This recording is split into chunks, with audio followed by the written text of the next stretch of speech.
The information provided in this program is of a general nature and is not intended to be personalised financial advice. We encourage you to seek appropriate advice from a qualified professional to suit your individual circumstances.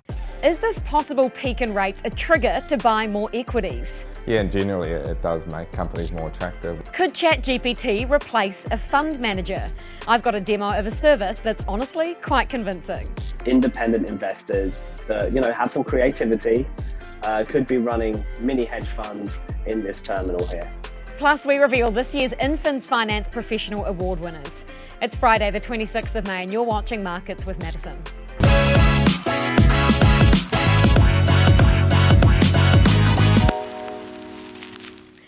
Well, it's taken 2 years of aggressive hiking, but we've most likely reached the peak. The official cash rate is now 5.5%, and the Reserve Bank's own numbers say it's done. Its forecast rate path signals it'll stay here for about a year before dropping by September 2024. I do have to say it's very pleasing to be talking you through these statistics after a long battle. The market was shocked it held that forecast. The 2-year swap rate, which is closely tied to 2-year fixed mortgage rates, rose markedly after the budget because of thinking that more rate hikes may be needed. But then it came off a cliff after the OCR announcement this week.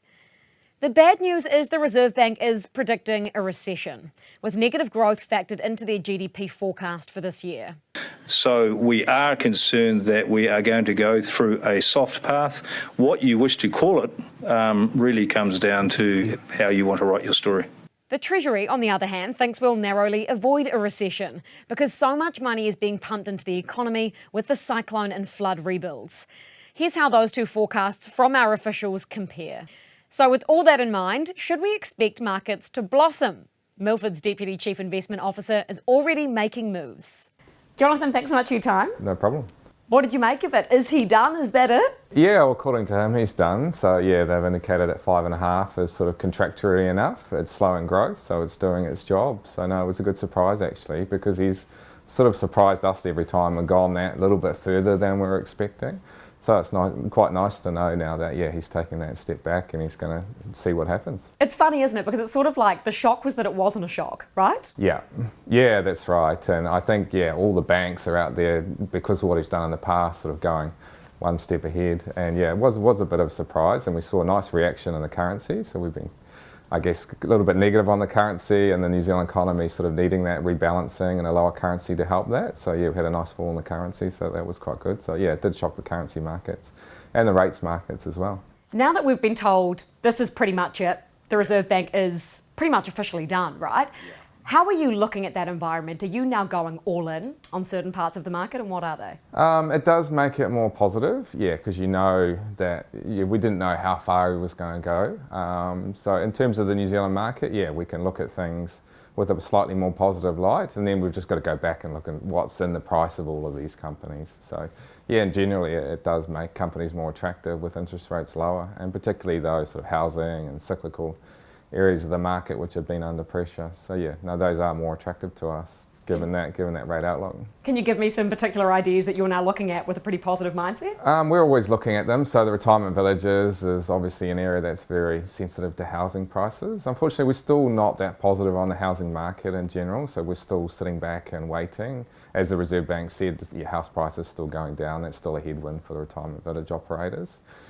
For the yielding shares is quite positive, so it's been quite hard work for some of the dividend-paying company shares in New Zealand over the last few years, so that's more positive now. So yeah, just everything really, and we'll wait and see and look at the share prices and see how things react. The economic environment is still a bit of an uncertain one though, right? These rates are still yet to fully flow through to the economy and have an impact. So what's your thoughts on that? Are you still being pretty mindful of how that might play out? Yeah, we're still pretty cautious on the New Zealand economy. We think, some people say we're only halfway through sort of that rate setting, and it's a big rate move. The other side that's uncertain is migration. So the recent migration numbers have been really strong, and that's positive for economic growth going forward and positive for companies as well. If all of a sudden you've got 2% more customers, that's fantastic for a utility company which traditionally has very low growth. So adding that extra growth is very positive for those. So that's the positive side of things. Yeah, the negatives is, yeah, we've still got to roll through those rate increases. Speaking of growth, it is the active growth portfolio that you look after here at Milford. Yeah. How aggressive or not have you been over the past year, and why? Yeah, we've been pretty active. It's sort of the active growth fund, and active to us means, we're going to move the portfolio to where we think the best risk reward is. So we have been active. It was sort of January last year when all the central banks came out and said, we have to fight inflation, we're going to put rates up, we're going to slow growth. We became quite a lot more cautious. So we went from, typically we have about 80% in shares. So we moved that 80% closer towards 60%. And for most of the year, we just had it in cash because fixed income returns were still relatively low. But as the year progressed and fixed income yields have increased, we've increased the weight towards fixed income. So we're sort of roughly about that, sort of around about 60% shares, 40% cash and fixed income. And that's that risk reward trade-off, I guess. I've got to ask about the size of the cash sitting in that mix and also fixed income. I mean, they're pretty boring, not very risky assets. You run an active growth fund. I mean, is that good enough given that people are paying a risk premium and they're already getting cash? Yeah, we're getting more than cash. So we're mostly investing in fixed income of companies, and then you earn a return premium for that. So yesterday we invested into AusNet, which is an Australian utility or transmission company. It was quite a longer debt instrument. We can manage the interest rate risk, but we're getting close to 8% on that in New Zealand dollars. Then you're looking at a typical share, and you might be getting 8% on that, but you're taking a lot more risk. So it's all about risk and reward, and we're doing a lot more than just putting the money in the bank. We're getting that return premium by investing. We call it investing in credit, but it's basically investing in companies, but the debt of companies. So much lower risk, and at the moment similar return for much lower risk. So attractive on a risk reward basis. So a 60-40 split shares to cash and fixed income, how is that going to change now that we know that rates are pretty much at their peak? Yeah, so there's a lot of uncertainty out there. So what central banks around the world have done, really, they want to slow growth, right? So growth is slowing around the world. We've had rate hikes everywhere around the world.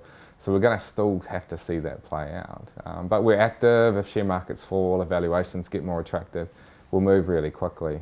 So it's hard to know exactly when we're going to pull the trigger. But if we think inflation's starting to come down, rates are capped everywhere around the world as well, we will pull that trigger. We've been pretty active in moving around the world as well. So New Zealand shares are still relatively expensive. The good companies in New Zealand, so your Auckland airports, your main freights, your Fish and Paykel Healthcare, they've still got really high valuations when we compare that to similar companies globally. So we're also active, moving geography as well. Fair to say, though, that you're more keen to pull the trigger now after the Reserve Bank statement this week than you were, say, on Monday? Yeah, that's right. No, definitely. Rates, higher rates. If we can get 8% on a fixed income, if that's now 7.5%, that makes the shares more attractive. So it definitely does, and it definitely means, Adrian Orr has been a bit of a hard to predict, and he could have kept going and going and going in 6 and 7. So he's definitely taken that risk off the table. Some certainty feels pretty good, doesn't it? No, it is. Certainty is always good. Markets hate uncertainty. But there still is uncertainty, as we've talked about. We still to get through all these rate rises and actually see what that does to growth. Thanks so much for your time, Jonathan. Good to chat. No problem. No, very, very good to chat. Now, if you haven't heard about it, the Autopilot app is testing a ChatGPT portfolio. They're feeding it stock news and economic data for it to make automatic trades. But does it work? Well, I guess time will tell. But for now, a Kiwi entrepreneur has started something similar. He's created Gembot AI, which allows investors to use ChatGPT 3.5 for investment research. Charles Meaden's been using it for his own portfolio for 5 years now. Hey, Charlie, thanks so much for joining us. Yeah, thanks for having me. I understand that you've been testing it for a number of years now. What have you been asking it to do for you with your investment portfolio, and how well is it doing for you? Yeah, so we definitely see it as a tool, and we've been fascinated. So I've personally been fascinated with automation and AI in investing and how to increase, productivity in general, using automation and AI for many years. And we've been running our own strategy for 5 years now, and it's had good results. I would say it's a tool, right? So it's taking how we look at the world and it's amplifying the amount of data that we can churn through, kind of our ability to execute more precisely, and kind of taking us to the next level. We call ourselves cyborgs, and I guess we're all cyborgs with our phones, right? Can you explain how it's been useful to you? What sort of things have you asked it so far? Yeah, so last week I spent a couple of hours having a conversation with it on the platform. I was overlaying some different timeframes of index pricing mixed with bank failures in 2008 and when they started through the GFC, and then trying to time lapse that with today. And, you know, it helped me get through probably about 7 hours of work in just a couple hours. So I had a lot of fun with that, and I thought it was a nice little use case, and I got value out of it for me to make obviously decisions then beyond that. So that's just a little tidbit of what I did, earlier this week. So Charles, big question. Will it ever take over investment due diligence, or will it just help investors if they have a big question and want to find out a bit more research about a certain company or a certain trend? Totally. Now it's really interesting, right? Because with Netflix, everyone gets the same subscription. Whereas I believe with generative AI and some of these AI systems, you know, you're going to get vastly different outcomes. And like, you know, someone might get a Nissan Leaf and someone might get a Lamborghini. So it's going to be really interesting to see. I actually think that there's a potential for value investors which have struggled in the recent years to actually have a bit of a renaissance period, because, you know, we all have that blockage being humans with that kind of computational churning of data. Now value investors could enhance and utilize some of these tools in a nice interface where they can actually get potentially better results. So I think, you know, there could be a renaissance period for value investors, for example, that pick it up. But again, it's a bit of a subjective from experience to experience kind of outcomes, I would say, that's going to happen. Can we ask it a question right now? It's not going to replace everyone. It might mean teams are more productive, but yeah, let's have a go. Let's ask it a question. So let me just share my screen. Okay. Well, now I have the struggle of wondering what I'm going to ask it, right? This is the big problem when it comes to something like ChatGPT. Will it even comply with your questions? Let's hope so. Can you give me JP Morgan's biggest 10 holdings straight away? JP Morgan Holdings, as in their positions? Mm-hmm. Their 10 largest positions. Okay. It will not give that. Okay, well, look, you've asked it questions before, so you probably know how to use this a bit better than I do. Why don't you ask it a question? It's a bit of a teaching thing, right? Yeah, apologies. So how about, can you give me some ETFs that give me Forex exposure? Okay, absolutely, Charles. There are several ETFs that offer exposure to foreign currencies. Here are a few examples, and then it's got obviously a bunch of these different ETFs here. You know, we can start looking up the price and so on in the platform. We are working on some features to make that really intuitive and make that navigation between searching about assets and, you know, looking through their fundamental data much easier.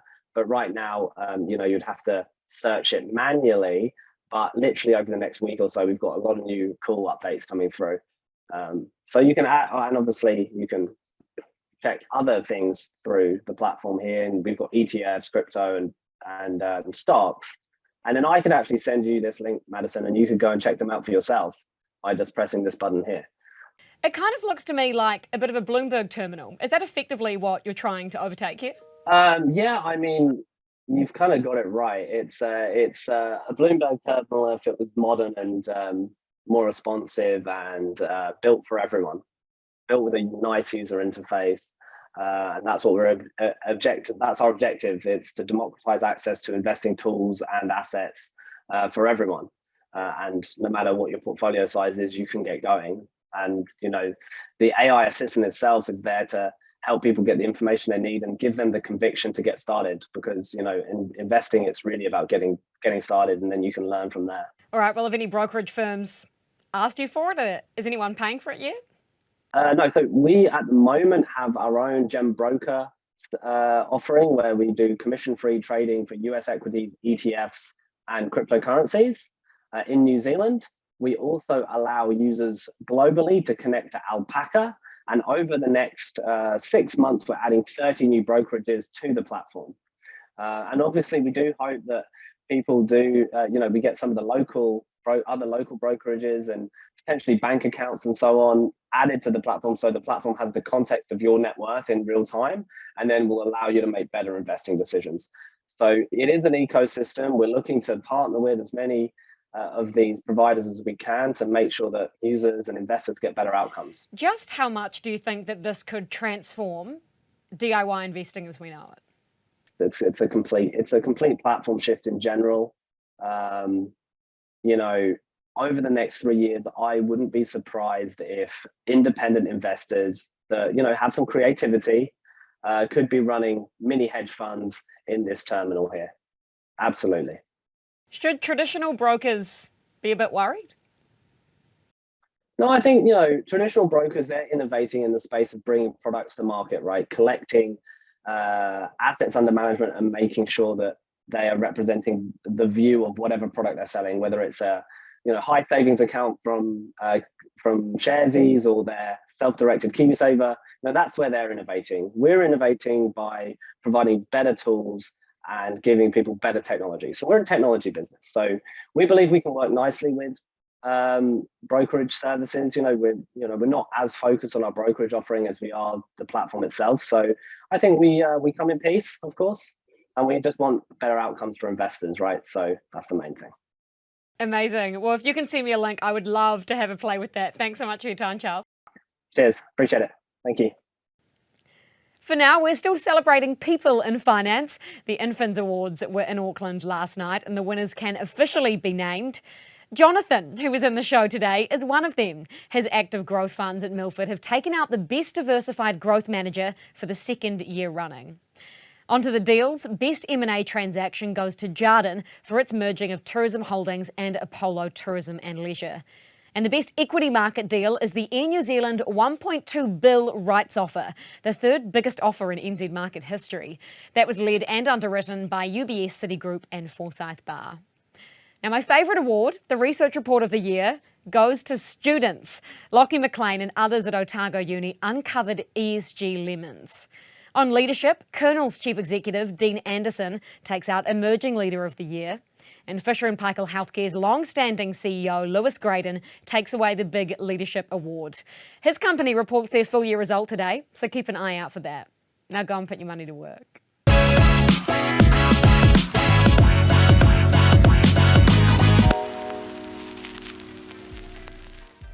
Thanks for watching Markets with Madison, the New Zealand Herald show for interested investors.